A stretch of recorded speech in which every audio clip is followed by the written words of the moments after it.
Welcome to Duskmourn, where evil lurks around every corner. In this house of horrors, fear reigns supreme. As for you, brave souls, I want to play a game. so you've purchased the Endless Punishment Commander Precon and want to make it your own.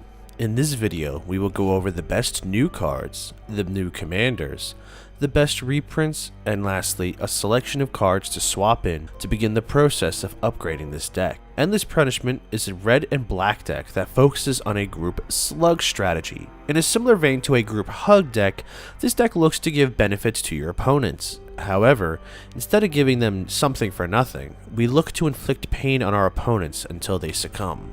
Our deck's lead commander is Valgavoth, Harrower of Souls, a 4-mana 4/4 Elder Demon with flying and a ward cost of paying 2 life.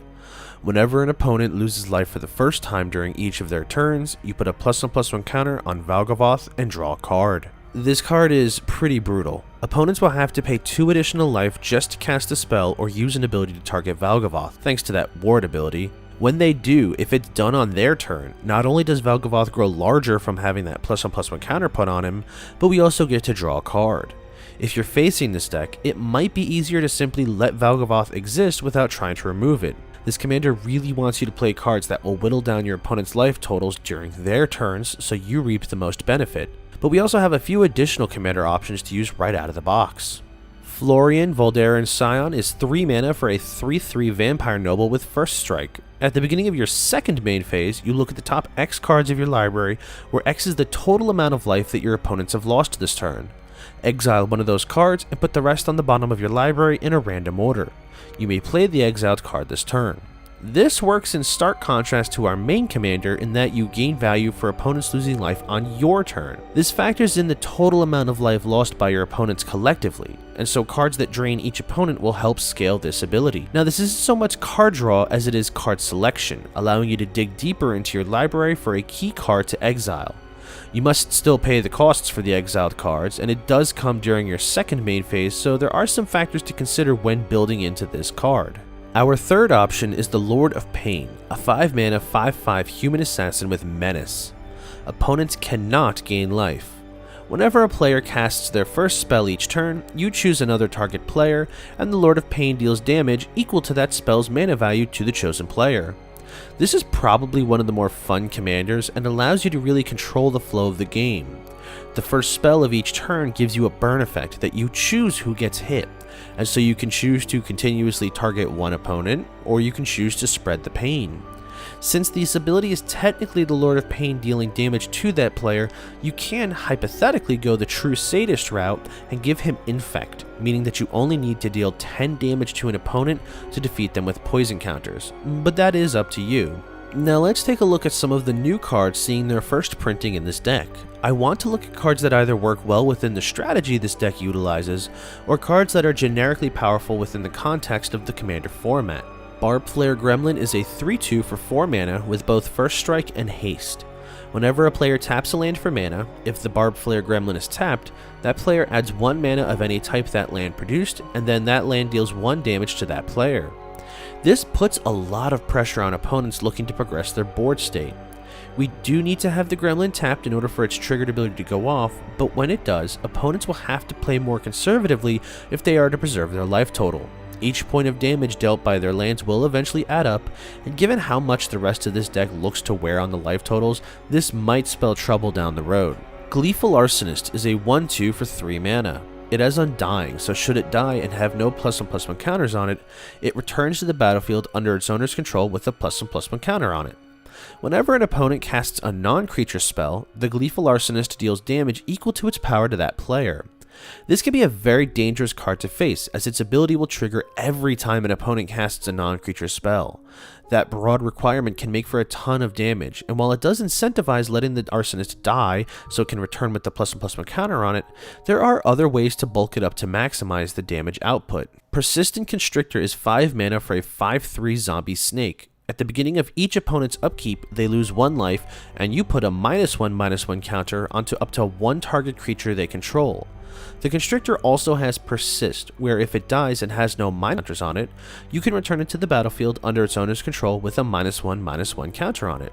This is very much the inverse of Undying, but it's also a very powerful card. One of my favorite commander decks of all time is Hapatra, Vizier of Poisons, who deals in -1/-1 counters, and this will absolutely slither its way into that list. In the context of this deck, having this out with Valgavoth guarantees that you will get the trigger off, getting the +1/+1 counter on our commander and drawing us a card. Sadistic Shell Game is a 5-mana sorcery. Starting with the next opponent in turn order, each player chooses a creature you don't control and then destroys those creatures. This plays so nicely into the torture theme this deck is going for. Opponents aren't able to choose your creatures, and so they are going to lose their own cards and be forced to go after one another. This area of effect can vary from game to game, where each player can choose a creature on one another's board, to 2 players ganging up on a third, leading to quite a bit of variance in output. Seance Board is 2 mana for an artifact with Morbid. At the beginning of each end step, if a creature has died this turn, you put a soul counter on the Seance Board. You can also tap the Seance Board to add X mana of any one color, where X is the number of soul counters on the Seance Board. You can only use this mana to cast instant, sorcery, demon, and spirit spells. This card is a very powerful 2-drop mana rock. It does have a little bit of restrictions as to what kinds of creature spells we can cast for it, but utilizing the mana for instants and sorceries can help free up your other mana for a lot of other spells. Now we do get a number of good reprints in this deck worth mention, so in the next section we'll discuss the best cards returning for more punishment. Bloodseeker is a 2-drop creature that will ping an opponent each time they have a creature enter. Token decks are extremely popular in this format, and this is a great counter to those decks that will hinder their ability to swarm the battlefield. At 2 mana, it gets to come out early, oftentimes before the token decks can begin their shenanigans. Braids, Arisen Nightmare is such a value engine, forcing a sacrifice at the end of your turn. If you choose to sacrifice, each opponent must sacrifice a card that shares a type with it. If they don't, they lose 2 and get to draw a card. This is such a brutal stacks piece in forcing opponents to either give up their permanents or give you card draw. It's a little unfortunate that we don't get to do this on their turn, so our Valgavoth commander gets its ability triggered, but this Braids is still incredibly valuable. Combustible Gearhulk is perhaps one of my favorite of the Gearhulk cycle, giving us a 6/6 for 6 mana with First Strike. Its ability gives the target opponent a choice. They can either allow you to draw 3 cards or mill 3 cards. If they choose to have you mill the 3, they'll take damage equal to the total mana value of the milled cards. That choice can make or break some games, especially if the cards that they opt to mill turns out to be higher costed cards. Grey Merchant of Asphodel can be a win condition in the right contexts. When it enters, each opponent loses life equal to your devotion to black, and then you gain the total amount of life lost this way. Devotion simply counts the black pips in your mana costs of your cards, so just off of the merchant alone, your devotion is going to be at the minimum 2. This will drain each opponent of 2 life, and then you gain the life lost by each opponent. Harsh Mentor is a 2-drop that deals 2 damage to an opponent whenever they activate an ability of an artifact, creature, or land that isn't a mana ability.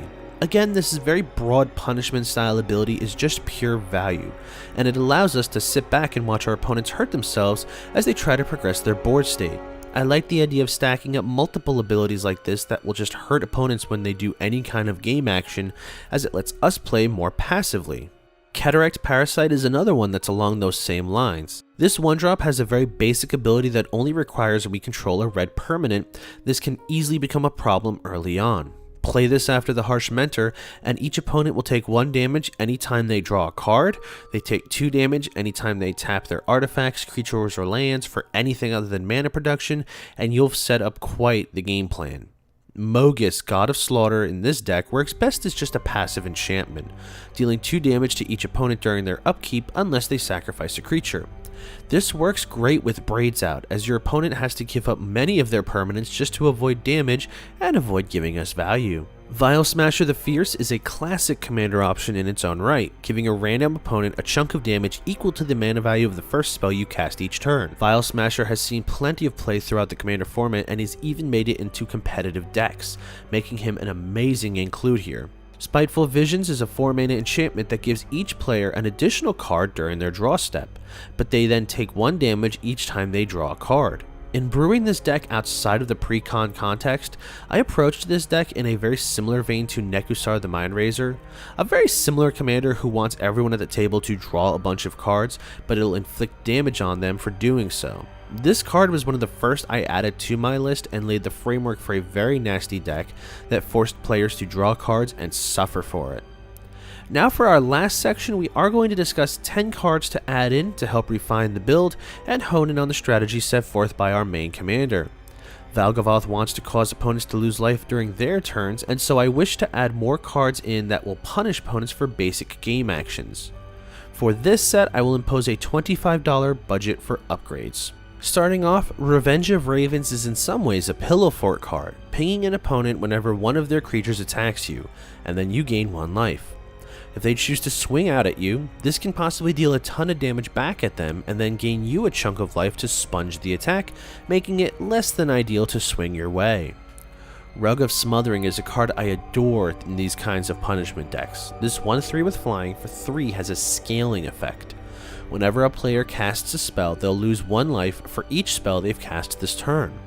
If an opponent chooses to string together several spells per turn, they'll quickly begin to run out of life, and given the sheer number of other cards doing incremental damage, this could bring them to the brink of death. Immolation Shaman is basically a redundancy on the Harsh Mentor, dealing 1 damage to an opponent whenever they activate an ability of an artifact, a creature, or a land that isn't a mana ability. You can also pay 5 mana to give the Shaman +3/+3 in Menace, though in testing I really don't enter combat enough for that ability to matter. Underworld Dreams is, again, more redundancy on the card draw punishment.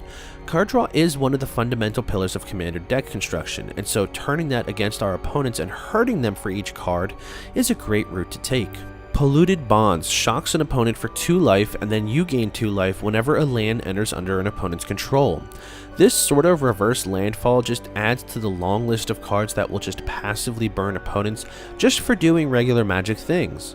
What we're doing with these cards is making multiple targets for removal, but the problem turns to us having too many of these punishment cards in play at a time for an opponent to effectively handle all of them. Grievous Wound is a 5-drop enchantment aura that enchants a player. The enchanted player cannot gain life. Whenever the enchanted player is dealt damage, they lose half of their life rounded up. This can be seen as a win more card, but you do periodically run across players who are on life gain strategies, or they have some way to work around our deck's gimmick, and so having something that will have their life total whenever they take any kind of damage will ensure that they beat the rest of the table in the race to the grave. Painful Quandary is in some ways a pet card, rehomed from my Nekusar deck, and forces opponents to make a tough choice with each spell that they cast. They either choose to lose 5 life or they discard a card. They can't choose to discard a card if they don't have any cards left in hand, and so depending on how far along they are, they will eventually have to start losing life. Grafted Exoskeleton is a 4-mana artifact equipment that equips to a creature for 2. The equipped creature gets +2/+2 and has Infect. I mentioned it earlier in the discussion, but we do run a number of cards that are directly dealing damage to opponents. If you give one of those creatures Infect, it will deal damage to the opponent in the form of poison counters, and when a player has 10 or more poison counters, they lose the game. Generally speaking, Infect strategies are pretty unpopular in Commander, and I generally keep them to a minimum with my builds simply because of this stigma. However, in the case of this deck, I do think it would help speed up the grindy games by lowering the threshold of what takes a player out.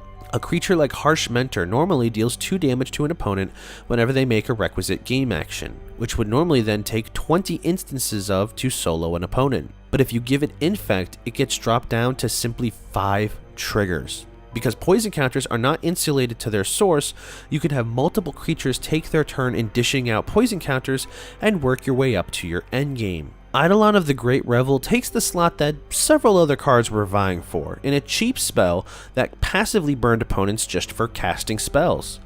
Many commander decks nowadays put a very heavy priority and emphasis on cheap spells, from mana rocks to mana dorks to simply just overall low curves. This will shock a player for 2 damage whenever they cast a spell that costs 3 mana or less, and while this does also hurt us as well, we can either play around it easily or just sponge the damage. Lastly, because we are absolutely going to be public enemy number 1 with this deck, Crawl Space can help protect us from excessive combat coming our way. Restricting our opponents to 2 creatures max to attack at us can protect us in situations where opponents are going to be trying to get us out of the game. To make room for these 10 cards, you do need to remove 10 cards from this list. While each player's playstyle and preferences differ, I do generally recommend removing cards that don't quite work for your tastes first, and then remove cards whose mana value is too high to see regular play.